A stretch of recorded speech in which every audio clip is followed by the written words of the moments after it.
Hello and welcome back to the channel. My name is Jonathan. I figured I would participate in the Spider-Man 60th Anniversary Cover Challenge. It was really hard to pick 10 books, I'll be honest with you. I think I've mentioned it in even other people's videos. There's such great covers out there. I feel like a lot of ones that the community chose, I would choose myself. I think if I were to do like a true 10 list, obviously the ones that are on the wall would probably be, part of my favorite selections. Secret Wars 8, ASM 129, 300, 252. Those are, classic covers, as well as, 301, Marvel Age 90, classic Todd McFarlane cover. Spectacular Spider-Man 101, John Byrne cover, beautiful, beautiful, beautiful cover. Web of Spider-Man 1, definitely was something that I would have felt like would have been on my list. Spider-Man 1, Todd McFarlane, great, great, great cover. 347, something that I was reading as a child around this time in the early 90s. 346, definitely one cover that would be on my list. Going into something more modern, the simplistic Patrick Gleason style, I thought that something would be on my list. I don't know if anybody chose this or not, but Amazing Spider-Man 36, the 9/11 tribute, definitely like books that I would say most Spider-Man collectors would or should have in the collection.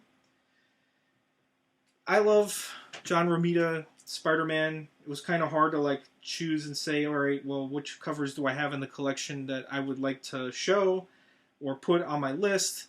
But I enjoy number 97 with Green Goblin on the cover. I think this is a great Mysterio cover. Number 66, number 78.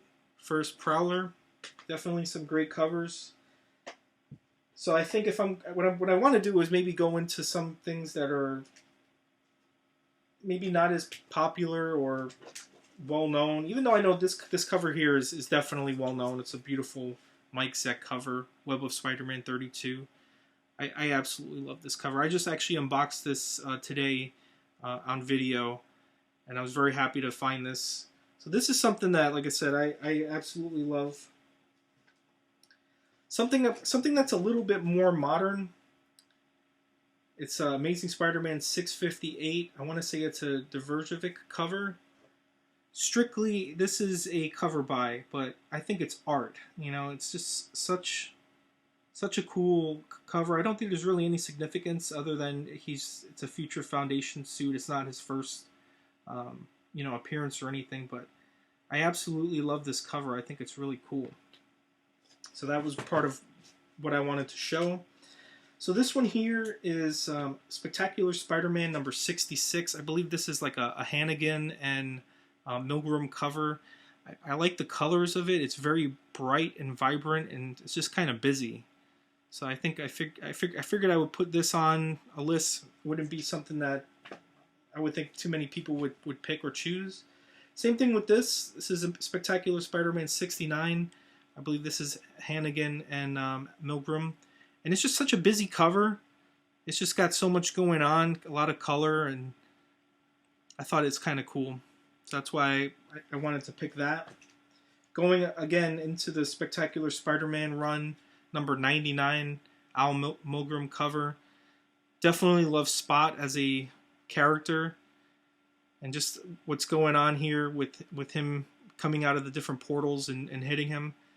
It's just really cool cover. I like it. I'm a sucker for yellow covers, and so some of my covers that I select are yellow. And going along that lines, Amazing Spider-Man 121, another Romita cover. This one is very well loved. I believe this was a subscription copy because of that crease in the middle.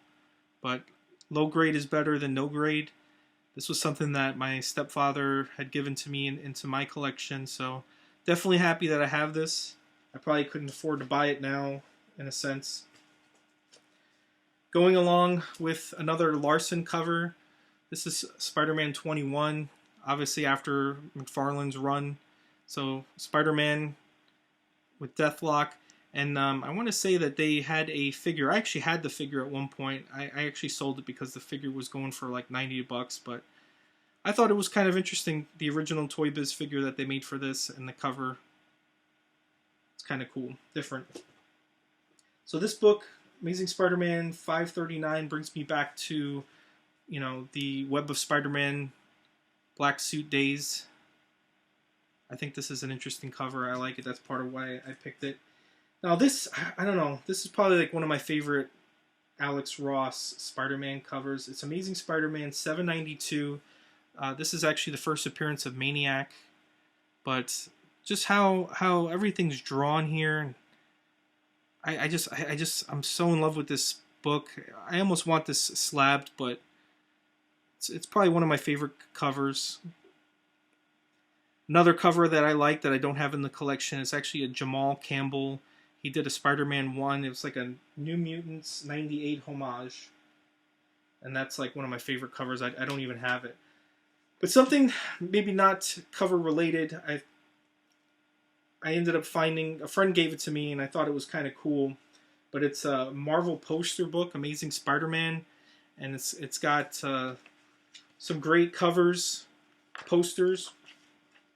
And I can't find it in my heart to take them out and put them on the wall, but it's just really nice that you can see the work without the trade dress on it. It's just so cool to have, you know, this in the collection. Such great covers. You know, the McFarlane ASM run is probably my favorite art outside of maybe, you know, Romita. But that was it as far as the comic books. But I have a special added bonus. How's this? So I'm going to show you 4 action figures that I have in the collection that are Spider-Man related that are my favorite. Maybe they may not be the most or best. They're probably like top 10 or so, top 20. But Secret Wars Spider-Man. So this was in '84, and this was made by Mattel. And this one's actually still unpunched, but it is open, unfortunately. This isn't one that I had as a child, but this is something that a friend of mine that I bought a collection from, this was his as a child. So very cool to have this. I'm actually on the hunt to try to get the comics from this. I actually bought a couple from one store in Augusta, Georgia. They had a bunch of Secret Wars cover homages or whatever. Going along the same lines, you got to have the symbiote suit. Fortunately, the plastic is smoked or yellowed after years. It is open, but it's complete. Some of these figures are probably my favorite figures, you know, to own.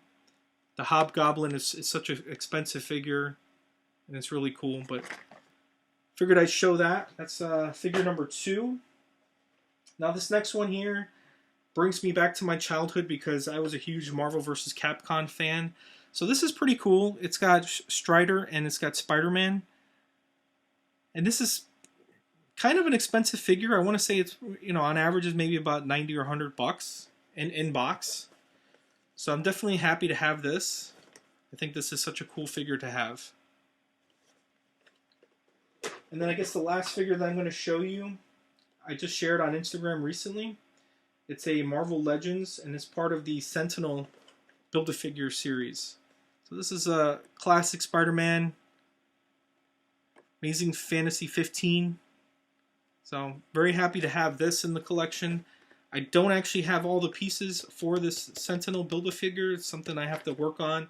But I probably would say that I have probably the 2 most expensive figures of the set, which are Spider-Man and Black Panther. So I got to find the rest at some point. But very cool to have this.